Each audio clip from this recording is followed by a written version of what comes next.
Hello guys, here we are, lesson 8. Probably modular 10, could be different depending on actually what state you're in, because the curriculum changes from state to state. Again, you must have had your permit by now, okay? I hope you have. Remember to watch your behind the wheel videos for the driving lessons. So it's down there after modular 12, it'll say behind the wheel, okay? It may also say modular 13. So, just, make sure you get that done. If, basically, mom is 2 instructors, mom or dad, whoever is teaching you is 2 instructors. They're going to do 7 hours as the instructor. They'll take off their hat for the instructor, put on their mama hat or dad hat, and then do the 30 hours. So about 37 hours. Whether you want to keep a log for that or not, that's up to you. Most people, some schools ask for it, some people don't. Most DPSs don't, as long as you have the certificate filled out when you get to the bottom. We're getting close, guys. All right, here we go. The notebook page. What page are we on? The notebooks, if you're taking notes. Right here, we're on lesson 8. So it's right here. Call it the lesson 8 quizzes. It's probably around page 7 or 8, maybe 6. It may move up or down depending on how I fix it or rearrange some of the lessons in here. Other than that, we'll see you in the chapter work. We'll see you then. All right, so we come here to this particular intersection, all right?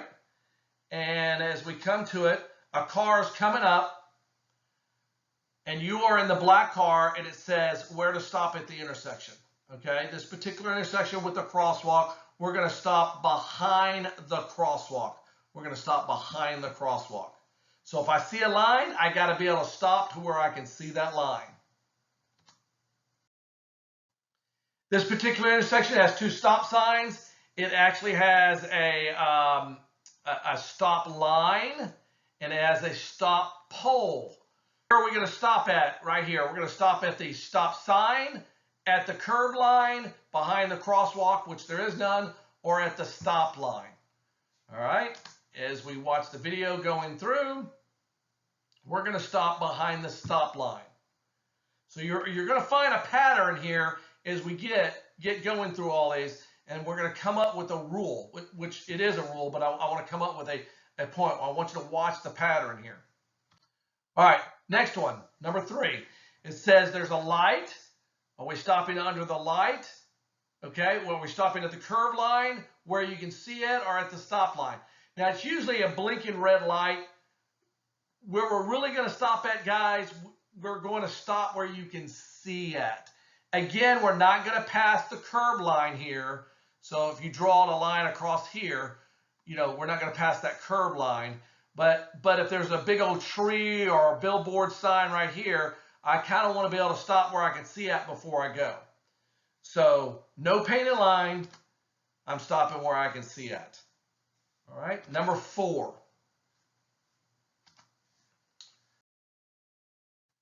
Got 2 yield signs. We're going to stop at the yield sign, the curb line where you can see it, or the stop line, or you're not required to stop. Obviously, we're going to stop where we can see it. Cars come up, he's going to stop, he has to yield, cars coming, all right? And then basically takes it, he's going to stop where he can see it. Again, if there's a bush, something blocking his view, he wants to move up a little bit to see. Could he double stop? Could he stop and then move up again? You could, but you got to watch out for that car behind you hitting you in the rear end. All right, the answer is C, where you can see it. Arrive at the curb line where you can see it. Both A and B are just at the crosswalk. So here's our cars coming up. So we've got the black car comes up. There's that car going through. Okay, there's no stop sign. So obviously he's kind of stopping at the sidewalk. But again, there's no painted line. More than likely, you would see a crosswalk here. But if there's no painted line, I'm going to stop where I can see it. That's the key thing. And then number 6, two-way stop. we got crosswalk, a stop line. If y'all see this, we got a crosswalk, a stop line, and a stop pole. All right. Where we're going to stop at, as he comes up, he's going to stop at the stop line, not the pole or the crosswalk, because the stop line's first. So be aware of that. There's nothing in the rule that actually says thou shalt stop at the pole. As you can see, the answer there is stop at the stop line. So, be aware of these things. It's basically, if you're looking at them, our rule is this: if there is a painted line, we're going to stop at that painted line. If there's no painted line, we're going to stop where we can see at, where we can look left and right, where we can see at. Now, if you want to guide yourself, yes, you could stop at the pole and then move up again, but do not leave that intersection until you can see around the corner very good. Okay? Don't just stop and think, hey, I'm going to stop and it's my turn to go, and then someone comes flying through that intersection. All right, so we're going to have some questions here. I'm hoping you can see this, but basically question number 1, where is the lane of least resistance to car number 1? So car number 1's way down here.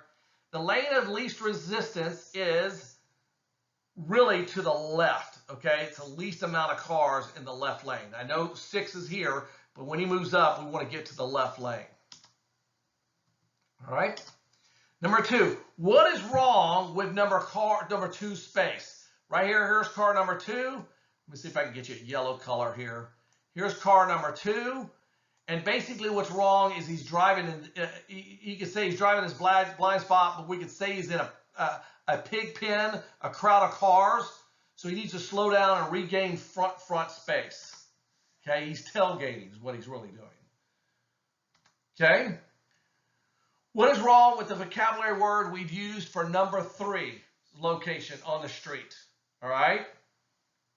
Car number 3 right down here. He's right there. He's what we say in a pig pen. You could say that. He's in a crowd of cars. You want to be able to have what we call that little diamond space, front, back, and forth. So number 3, which way should car 4 look before he or she proceeds? So here's car 4 right here.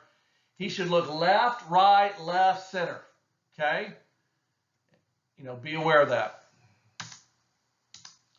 Number 5, why did number 5 crash? Because he failed to check his blind spot. So right up here's number 5. He moved over. He did not look over the shoulder. He may have saw it, but that green car was in his blind spot. He needs to take a peek over that shoulder and look for it. What is wrong with number 6's space? 6 is down here. He is actually driving in the blind spot of car number 1. So he wants to move up or slow down, get out of that guy's blind spot so he can see him. What is the imaginary spot called for number 7? Number 7 right here, he's got a green light. We call number 7, he is at the point of no return. So he's going to go through the light. Right here, why did number 9 and 8 crash? Well, 9 was right here. 9 forgot, he looked left, saw that they were stopped. He looked right and saw they were stopped. And then he forgot to look center because number 8 took off.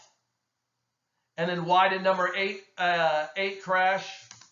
So car may have not cleared left, right, left, fell to clear center. And number 8 may have cleared left, right, left, but fell to clear center. They both fell to, they saw that these cars are stopped, but he forgot to look at that guy coming across, and he pulled out and got hit. All right. What is the vocabulary word we use for vehicle number 10? We just call that a billboard, big old truck, bus, whatever. And then which vehicles have poor front space? All the vehicles have poor front space except for number 7. Okay. What should car number 11 do when the light turns green? So right when the light turns green, he want to kind of regain his front space. We call it 1, 2, 3 roll. Clear and then basically gain that front space. Okay, so now we're going to talk about a little bit who should yield the right of way. So we have a couple of situations. So the red car seems to got there first. So if the red car got there first, it would go first, but also the red car is on the right. So who should yield? The black car, the white car arrived there first. Okay.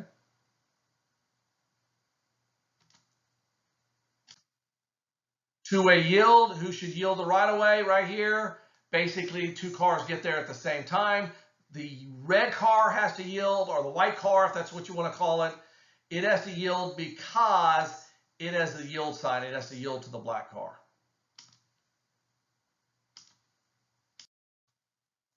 Who should go first and why?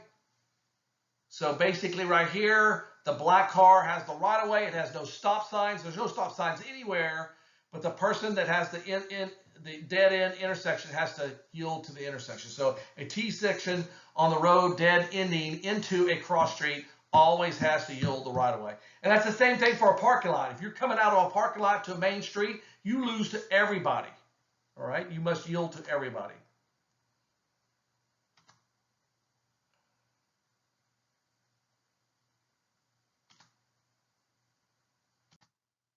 Number 4, who should yield the right of way? So basically, black car is turning left. So if the black car is turning left, the black car should yield the right of way because the white car or red car, whatever you want to call it, is going straight. So straight always goes first. So this is a real good review for you. Just kind of going through some stuff. Who should yield the right of way here?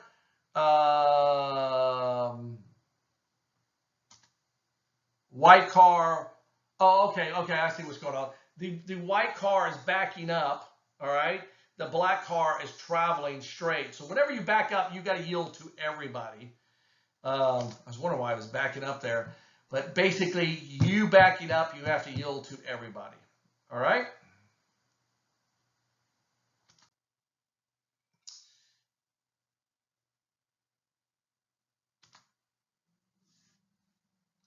All right, so we got a real crazy one here, okay? Everybody, it's a four-way stop. Everybody arrived at the same time. Who goes first? All right, who goes first? Some of y'all may say, hey, wave them on. No, you don't wave someone on. A guy waved, supposedly right here, you got the black, blue, yellow, and red. The red car waved the blue car on. He pulled out the white car thing. He thought he was waving him on. They crashed. They said this guy was waving us on. The cop ended up giving the ticket to the red car. So be aware of this. Really, it's the first person to go first goes first. All right? So, you know, once the red car takes off, then everybody follows right, and you go from there. Don't ever wave someone on at an intersection. You could just wait there, you know, until someone starts the initiation, and then you just go to the right all the way around the clock there. A little bit of parking uphill we want to talk about. When parking downhill, so we're parking downhill, so the car's going to go downhill. Whether or not there is a curve, the tire should always turn to the side of the road. So basically, when you're going downhill, the car should be turned to the side of the road. So basically, you know, you want to be turned that way. So if you start to go, you know, down the hill, you're going to go into the curve, the grass. All right. When parking uphill, so if we're parking uphill with a curve, the tire should be turned away from the near side. And with the curve, they should be turned the opposite way. So that's to make the car, if you're going uphill, go into the grass, or if there's a curve, you turn the wheels that way. Now the car goes into the grass. So you just got to kind of watch that. Here's a YouTube video. Video on the internet, a scrapbook full of pictures. Memories are all Reginald and Rose Rutledge have left of their daughter Rihanna. She lived, you know, as close to a perfect life as, you know, I've ever seen. 18-year-old Texas Tech honor student Rihanna and her brother Reggie were asleep in the back seats of the family SUV Christmas Eve a year ago. The car hydroplaned on a rainy highway. It spun out of control and hit a tree. Neither of the teens was wearing a seatbelt, and Rihanna was thrown from the vehicle. We found her over in the field and immediately ran to her, but she was pretty much gone. Although Reggie was injured, he survived, but he lives with that tragedy every day. I sort of withdrawn in a sort of sense from all my friends at school and even in my home also. Like, I don't find a lot of reason to go out and hang out with any of my friends or to sometimes even come downstairs to talk to my parents. The Texas Department of Transportation says it's reaching out to teenagers in particular. Teens are 3 times more likely to be involved in a fatal crash because they weren't buckled up in either the front or the back seat. A lot of them just say, I'm a safe driver. I know how to drive. I don't want to get my clothes wrinkled. I'm in the back seat. I'm okay. The Rutledge family has set up a foundation in memory of Rihanna. One major goal is to promote seatbelt safety. You know, there's no ifs, ands, or buts. You need to buckle up. It really can affect the outcome of life and death when you're in a car, and I would advise every teen to wear a seatbelt. This is Larry Brill reporting. All right, lesson 8, seatbelts, true and false. So basically, number 1, the law in Texas states that everyone must be buckled up in the car. True. That answer is true. The law in Texas states that infants 0 to 2 must be buckled up in the infant seat. That answer is true. Now let's talk about that infant seat. Should they be buckled up in the front seat? No, because the airbag coming out. So, you know, that's the big thing. Basically, you should be buckled up in the middle, and it's sort of backwards, where the kid's kind of looking out the back window in a way. The safest place for infants to be buckled up is in the front seat facing forward. False. Okay. Airbags, when activated, come out at 200 miles per hour. That is true. Airbag protects me in all types of collision. That is false. It won't. Sometimes they don't protect you in side collisions or rollovers. Okay. Airbags are very dangerous because they activate when they're not often. That is sometimes true, but lately the technology in airbags have become very, very good. So I would almost say that this is false now. You really got to kind of hit something pretty good to activate that airbag.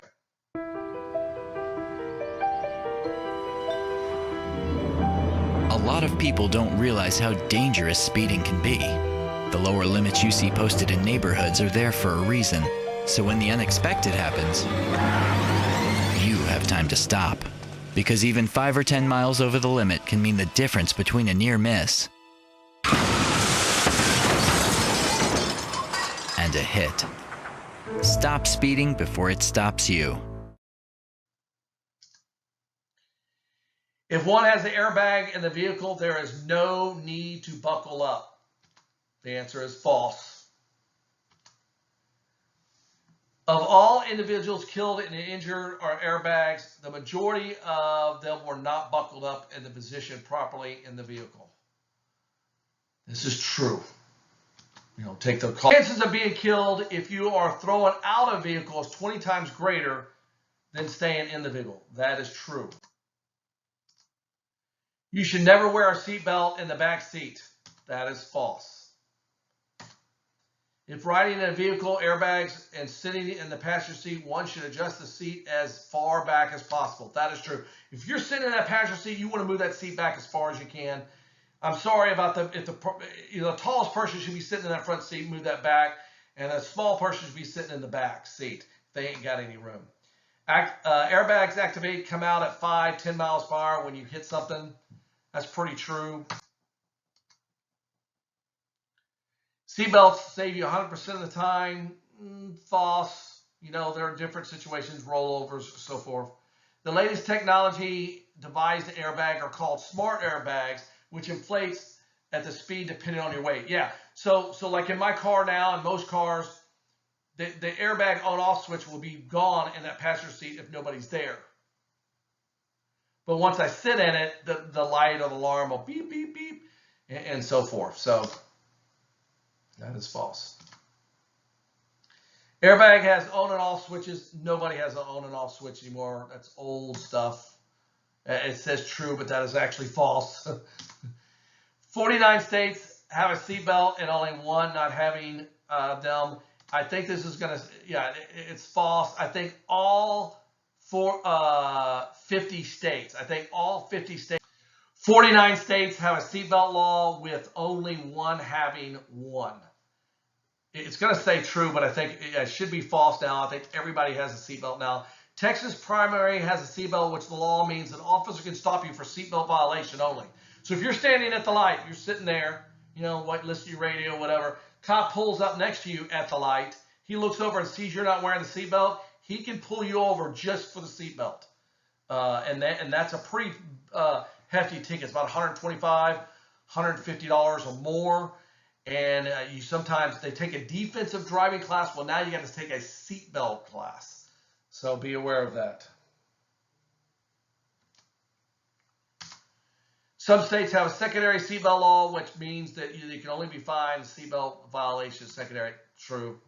It says false, but I think there are some states out there that still have it. You can't pull the person over for a seatbelt law unless they get pulled over for something else. Every state's changing this now.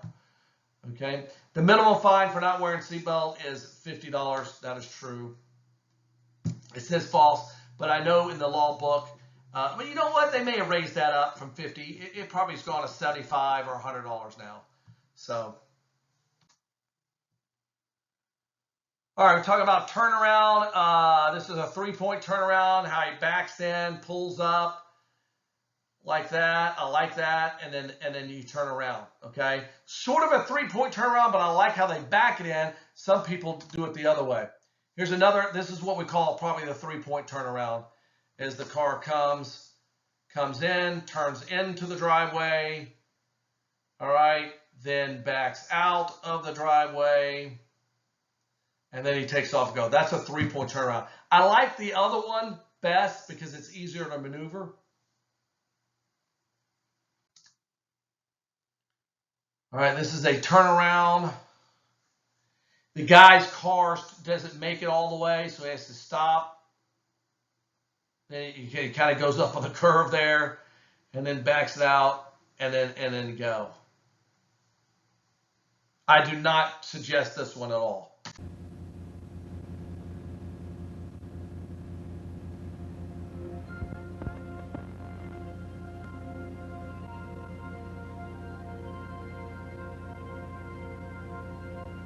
Drive on the right as much as possible.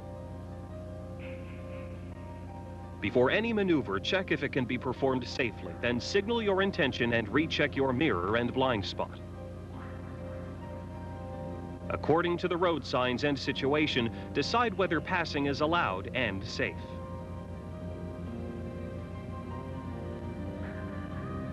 After you've signaled your intention to pass, make another check in your rear view mirrors and the blind spot. Aim far ahead and gradually change lanes. Remember to speed up gradually while changing lanes, lest traffic ahead prevent you from doing so.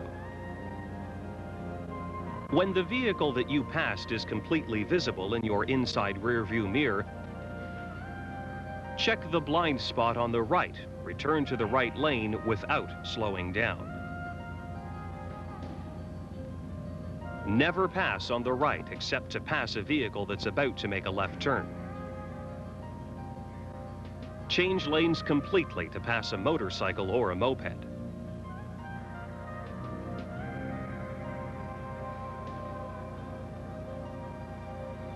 When passing a cyclist, make sure you leave sufficient space between him and your vehicle.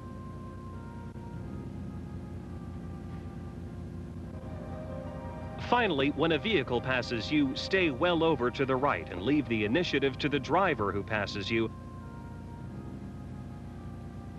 Be ready to collaborate if necessary.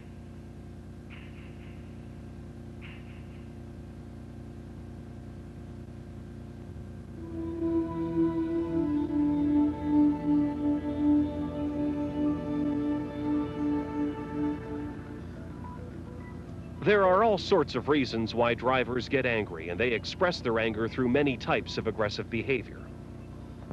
If you have a history of being tense behind the wheel, take a course in anger management. Meanwhile, as a means of reducing tension on the road, plan your time so as to avoid racing against the clock, and change your schedule to avoid driving at rush hour.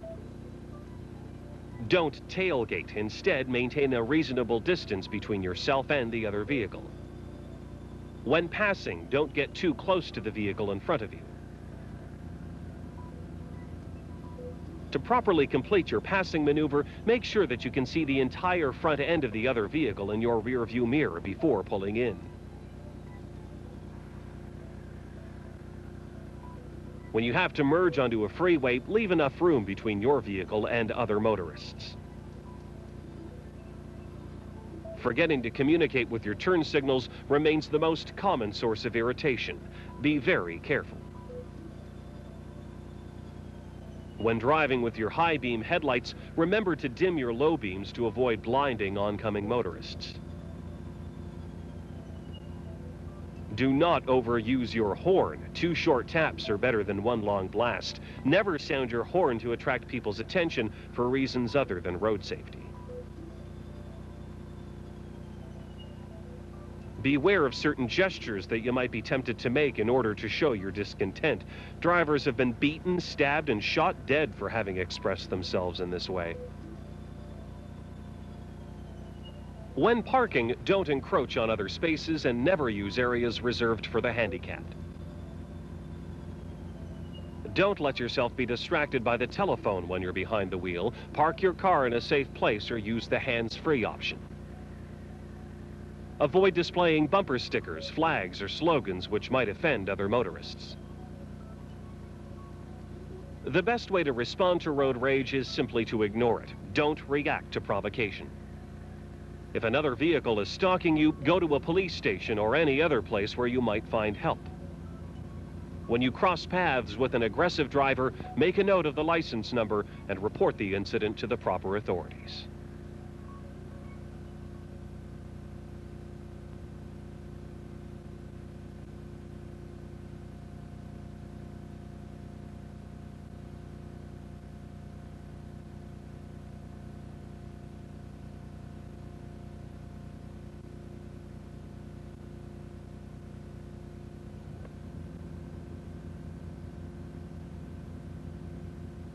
Hey, look at that.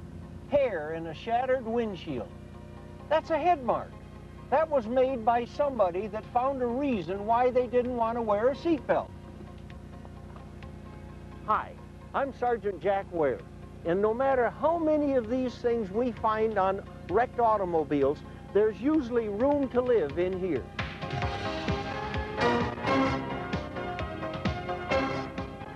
Good-looking fella there.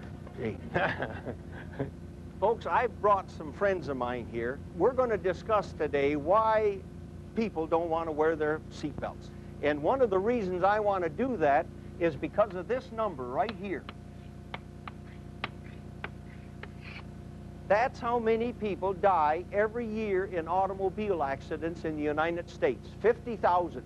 In my career as a state policeman, that number was up as high as 62,000, and in one time it got down to 34,000, but it fluctuates up and down. That's a baseball stadium or one of the big football stadiums in the country. And people, if this program has any effect on you at all, do me a favor.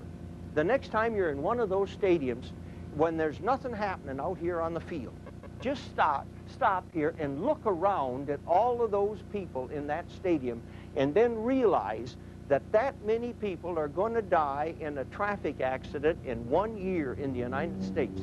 Well, I've heard in a really bad accident it's best to be thrown clear of the car. Hey, man, you see my car? Wasn't it a mess? Boy, I was lucky I was thrown out of there. The policeman told me if I'd have been in that car, I'd have been dead. People, that policeman needs a darn good swift kick, because he said that to that young man, and the problem with that is that young man is going to take it home and tell his mother, his dad, his brothers, his cousins, all his friends, hey man, policeman told me I was lucky I was thrown out of the car. You know what the policeman didn't tell him? That's the #1 killer in automobile accidents. If you want to die in an automobile accident, just get thrown out of the car. Get the picture. Bang, the door pops open and you're flying through the air like a great big bird, you know. And you always want to do that. You see the birds going, you want to do that, huh? Run your head into a telephone pole, that smarts. Crosses your eyes, gives you a headache. Or better yet, the door pops open and you go sliding down the pavement, you know. By the time you get to those little sharp stones on the shoulder, there's no seat left in your britches. But hey, we can always find you because there's a bloody smear going across that gravel and down over that little grassy bank, down into that water-filled ditch, and you're sitting down in there saying, boy, am I lucky. Never mind you just skidded the last 6 feet on a broken beer bottle and your right cheek now is clear up here, and you look up and here comes a friend of yours. He says, move over, Charlie, I want to get in the ditch with you. Your friend? You know who your friend is? It's your car. Let's face it, people, if you get thrown out of the car at the scene of an accident, you're going to go in the direction of the force. What direction's a car going to do? It's going to come the same direction. Only thing is you're out there waiting for it to gobble you up, and that's where policemen find people that get thrown out of the car at the scene of an accident. If you get in an accident, you've got to stay in that car, fastened down, anchored down. Don't take my word for it. Go to the local junkyard. You know where the junkyards are in your area a lot better than I do, but look at the cars in that junkyard. They're smashed here, here, here, here, here, here, here, here. The roofs are caved in. But in 99 and 99 100s, that sounds like an Ivory soap commercial. This area right in here is intact. There's room to live if you're in there fastened down, not rattling around like dice in a cup. Hey, if I'm ever in an accident, I'll just reach out and catch myself on the days. Hey, our astronauts sit up here in their spaceship and somebody touches a match to this thing and away it goes. It gains hundreds of miles per hour per second. The thing gets going finally about 25,000 miles an hour. Before these guys can become astronauts, they have to be tested to see how many G's their body can stand. They have to be able to handle 7 G's. 7. You know what 7 G's does to you? 7 G's stretches your mouth out to here like this, flattens your nose out on your face, pushes your eyeballs back in the socket, rolls your forehead up. It's doing the same thing to the rest of their body. They can't take a deep breath like that. Their heart has to work under tremendous pressure because every blood vessel in their body's being squeezed shut. That's 7 G's. A car going 35 miles an hour. Now, a 35 miles an hour, a car hitting a driveway culvert, the back of a stop truck, an overpass abutment, a tree, something that stops that car right now, exerts between 200 and 300 G's on everything in that car. 200 to 300, and I already described what 7 G's does to you. How can I describe 200 to 300 G's? You hear the crack of my hand. That force is there and it's gone that quick. If you had to stay in that force field for 5 seconds, 1001, 1002, 1003, 1004, 1005, do you know how I could best describe what's going to happen to you? Throw a snowball or a tomato up against that wall. Hey people, I want you to go for a ride with me a minute, will you? This is my buddy. His name is Harry. He's a nice guy. Where are we going, Harry? Oh, going to the beach? Okay. Yep. Hey, darn, what do you keep those seat belts there for? The dang things are hard to sit on. You don't wear them, do you? No. You ever had an accident? No, I know it. Darn it, I trust you. Let's go. Hey, did you see that stop sign? Oh, nobody coming? All right. All right. Wow, man, are we ever going? Think I'll lock my door. Geez, what'll I do if we have an accident? You ever been riding in a car and thought about that? Huh? Huh? You know? Oh, I know. I'll throw up my feet and catch myself. You know what happens to throw up your feet and catch yourself? Swallow your kneecap. Or if you don't swallow your kneecap, you bite it in half, and in the process, you knock half your teeth down your throat. So for the rest of your life, you're...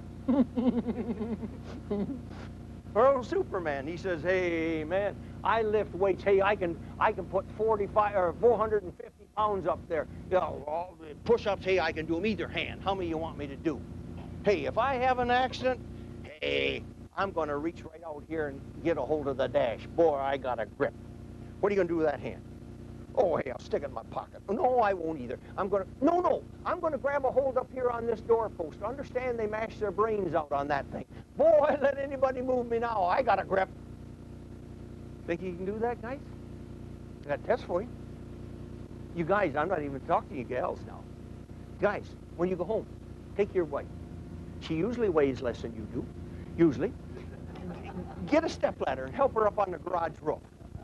And when she gets up on the garage roof, and say, come on, Harriet, honey, crawl over here to the edge. I want to show you what I learned at that program today. Jump, honey.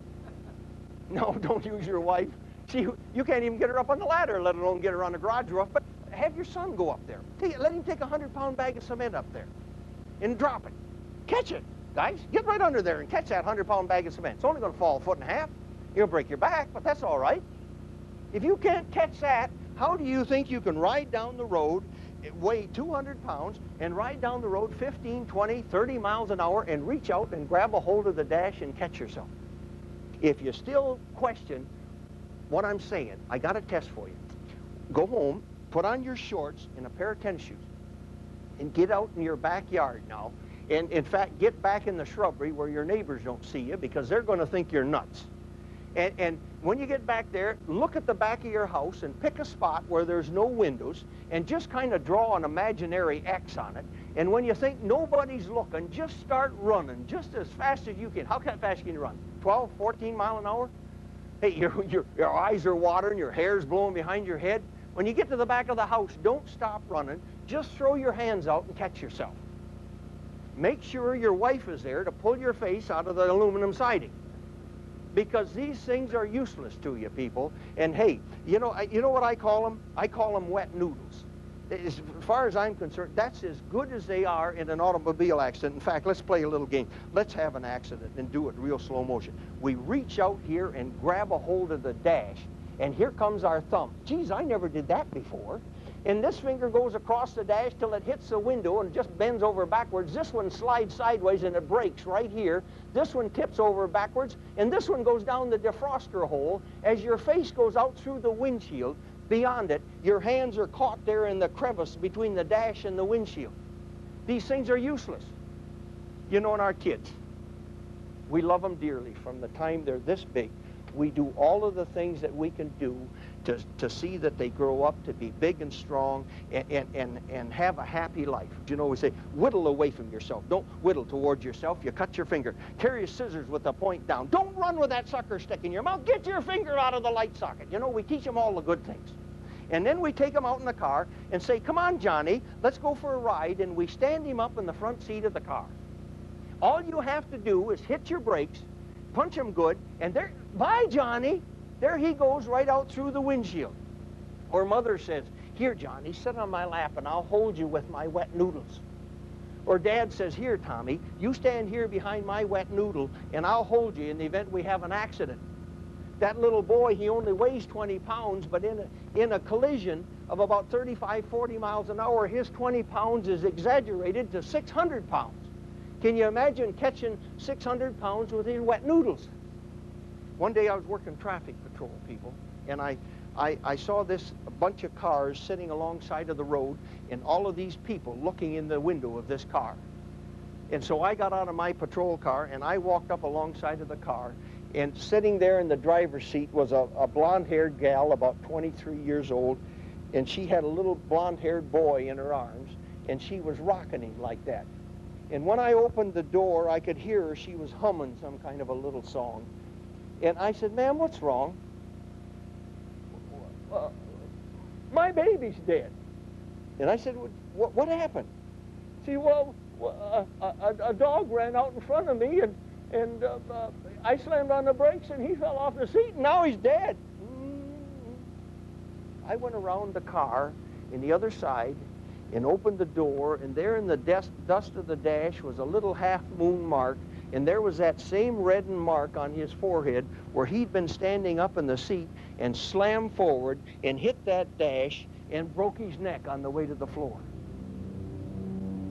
My kids are bigger now. They don't need seatbelts in the back seat anyway. So now we've got seats that we have to put in the car that the kids have to ride in. when they're small, and as soon as they get past that stage, they're 4 or 5 years old now, we say, all right, kids, jump here in the back seat, and you can play back there while we're driving.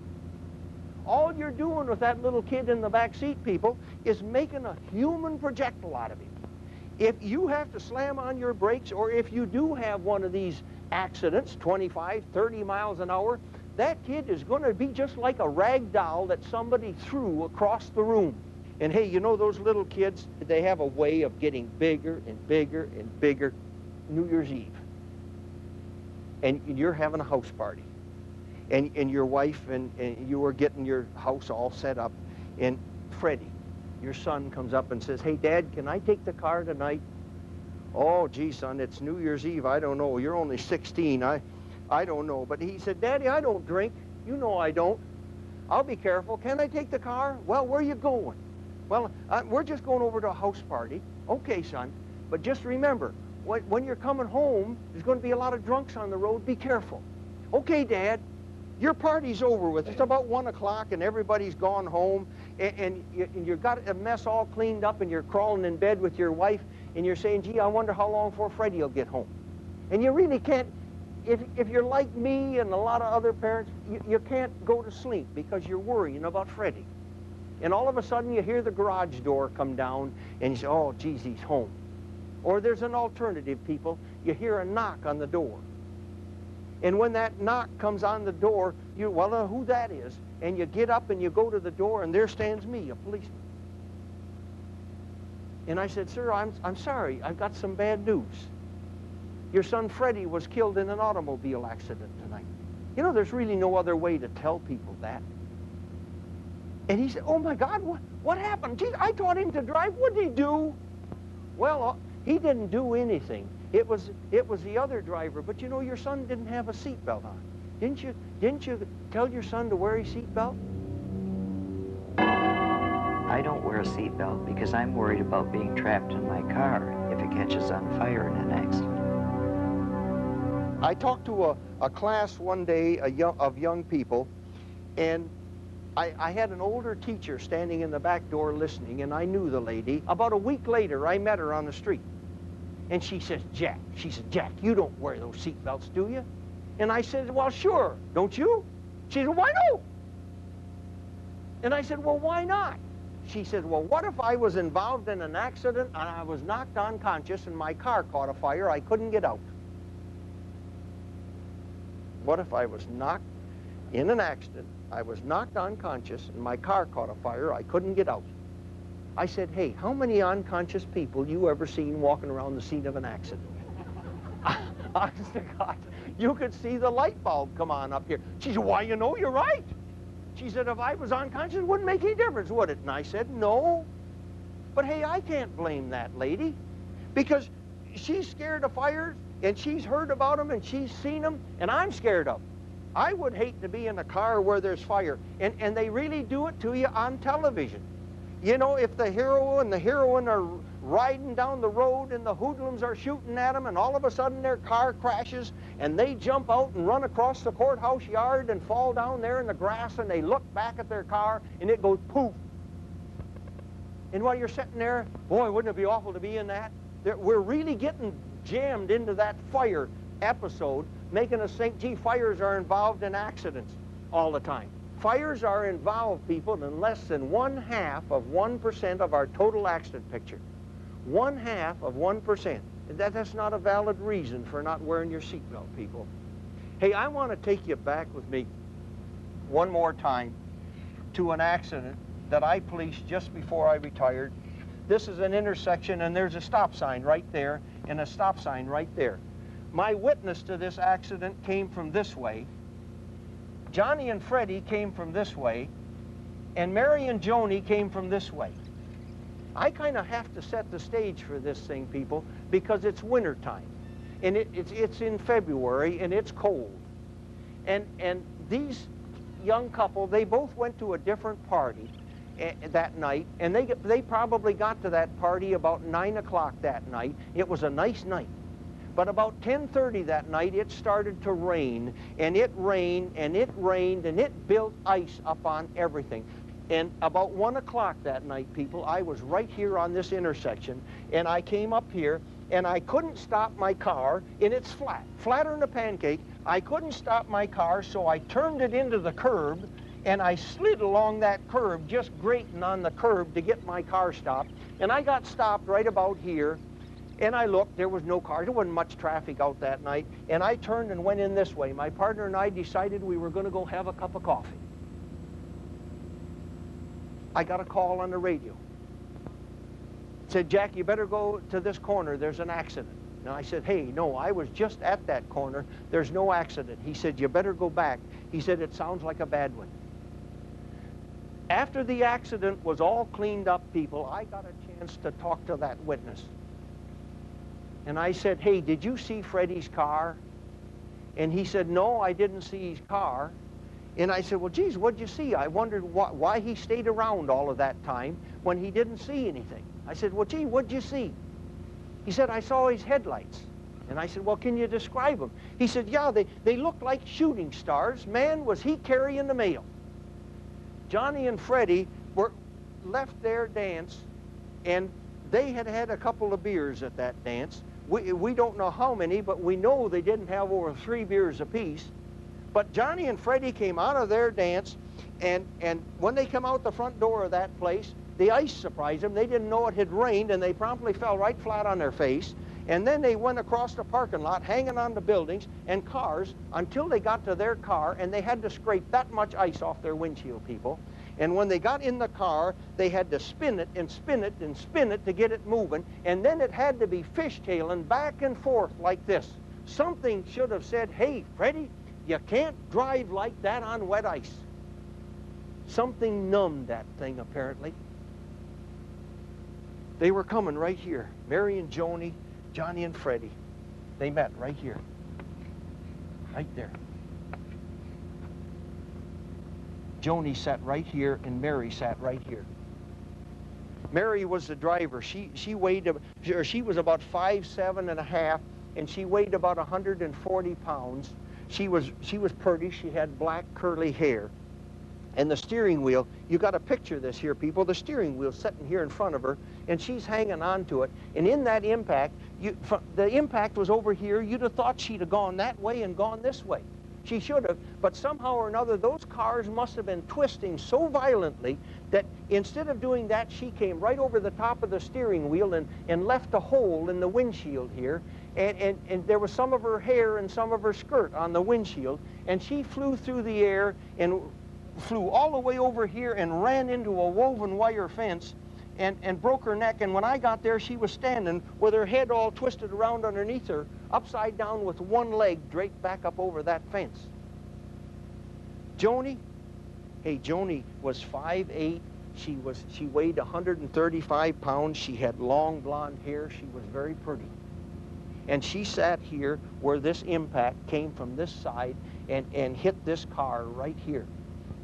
Again, she should go this way, and then she should go this way outside of the car. But again, somehow or another, people, this door got open, and she fell out of the car, down underneath the car. This right leg here went down underneath this car right here.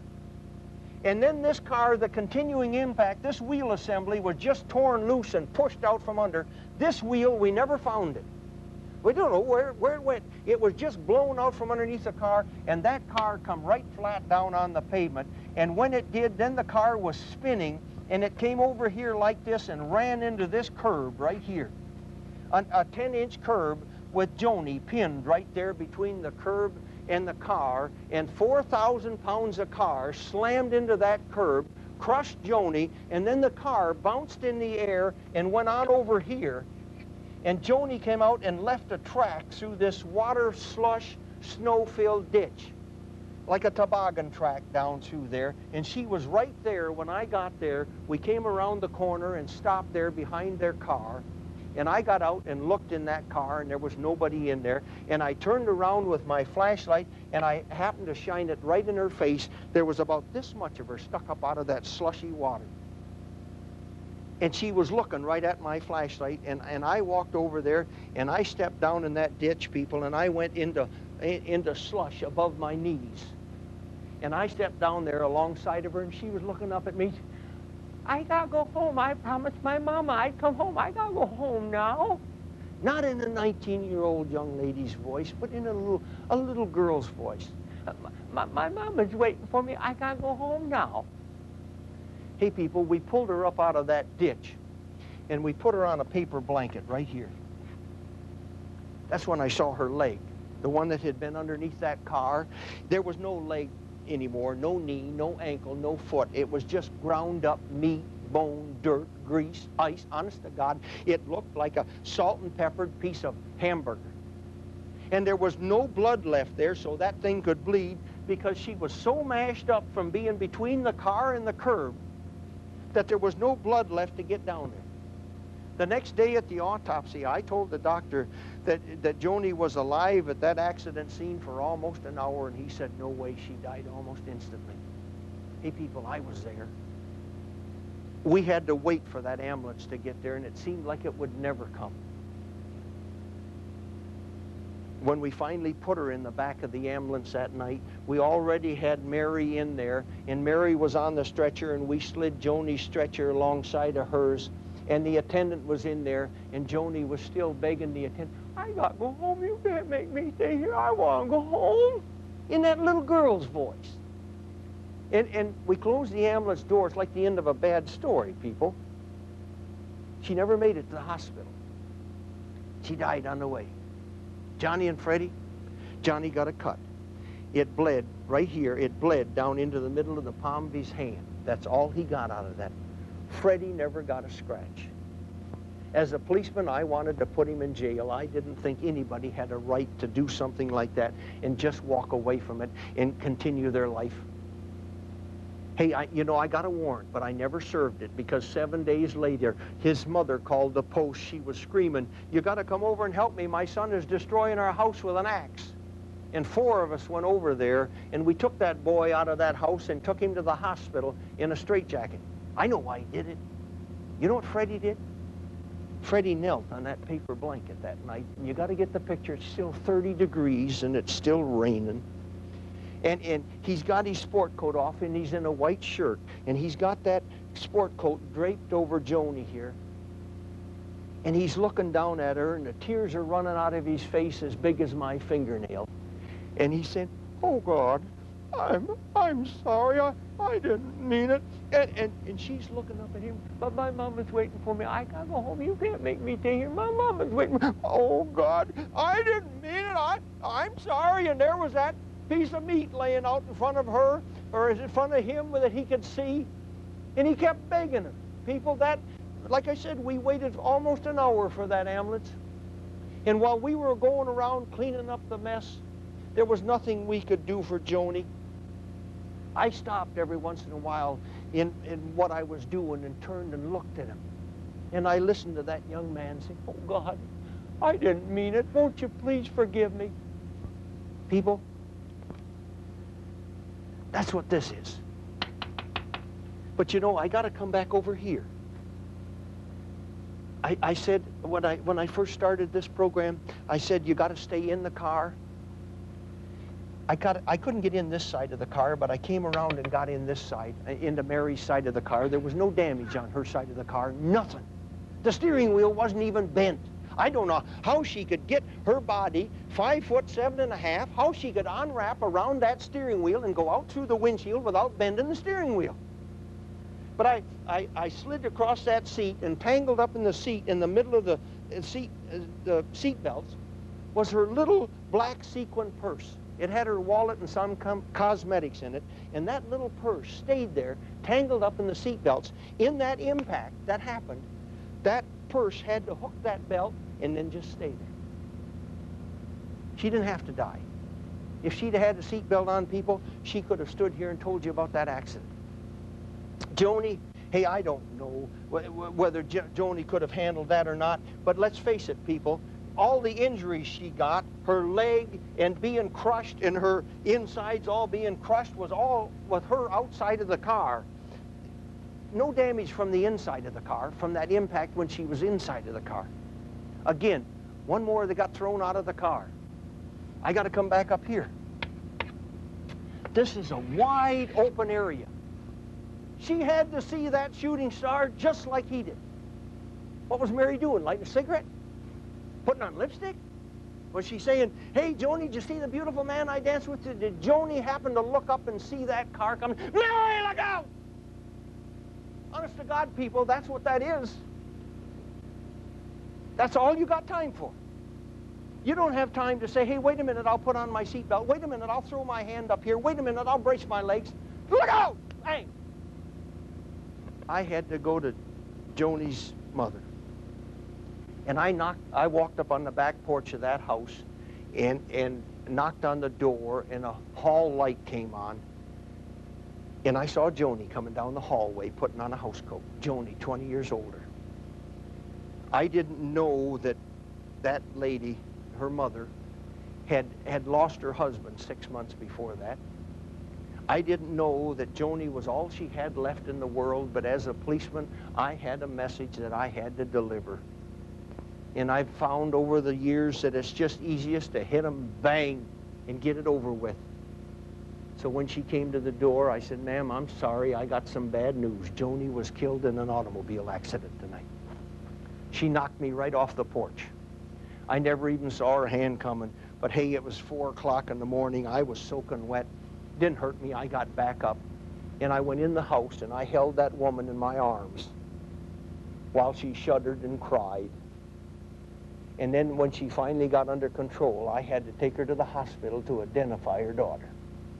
She didn't have to see this leg, and she didn't have to see her inside where she was mashed up here, but she did have to look at the terror and the pain etched in her face and say, yeah, that's my daughter. That's my Joni.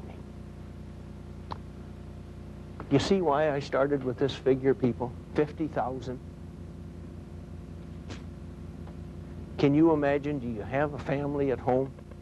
You're gonna, how you love them and how you watch them grow and the things you do with them. Can you imagine having to go to the hospital and say, yeah, that's my son, that's my daughter? I got one little further message to lay on you. In the 23 years that I was a state policeman, I never unbuckled a dead person in an automobile accident. Never. Thank you.